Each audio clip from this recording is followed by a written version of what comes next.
మహారాష్ట్ర ఎన్నికలు ఒక అర్థం కాని విషయం ఏంటంటే, ఎక్కడో అండమాన్ నికోబార్ ఐలాండ్లో ఒక 2 కార్పొరేటర్ సీట్లు, 2 కౌన్సిల్ సీట్లు అంటే కౌన్సిలర్ సీట్లు గెలుచుకుని భారతీయ జనతా పార్టీతో కలిపి అక్కడ ఫామ్ చేయడానికి రెడీ అయితే, తెలుగుదేశం పార్టీ గురించి ఇక్కడ బ్రేకింగులు, స్క్రోలింగ్లు, ఫోన్ ఇన్లు, వార్తలు, డిబేట్లు పెట్టారు.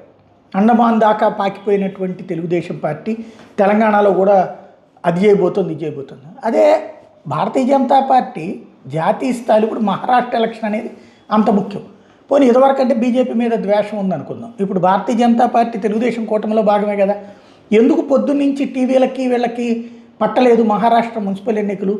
TV9 నిద్రపోయింది, అన్ని తెలుగు న్యూస్ ఛానల్స్ నిద్రపోయినాయి. సరే, పేపర్లు నిన్న సంక్రాంతి సెలవు, ఇవాళ రోజున ఏం బాధ?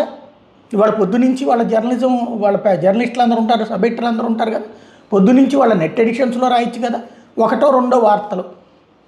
అది సాయంత్రానికి వచ్చినటువంటి పరిస్థితి. సరే, పోని పక్కన పెడదాం. బ్రేకింగ్లు ఏమైపోయినాయి? భారతీయ జనతా పార్టీ ఘన విజయం సాధిస్తుంటే 29 కార్పొరేషన్లలో 26ని హస్తగతం చేసుకుంటున్నటువంటి వేళ రాయాలి కదా, చెప్పాలి కదా వార్తలు. పోనీ అంతకంటే ఎరగదీసే వార్తలు ఏమన్నా ఆంధ్రాలో ఉన్నాయా అంటే, కోడి పందాలు, మహిళలు కోడి పందాలతో ఎట్లా చేస్తున్నారు? పోనీ ఇదేమన్నా సమాజానికి పనికొచ్చేదా?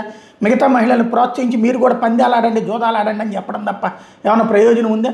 కోడి పందాల వల్ల సమాజానికి ఏమైనా ప్రయోజనం ఉందా? దాని మీద ఇచ్చే లైవ్లు ఇంత పెద్ద ఇంపార్టెంట్ ఇష్యూలో ఇవ్వకపోవడం అంటే మనం మీడియా ధర్మం పాటిస్తున్నామా లేదా?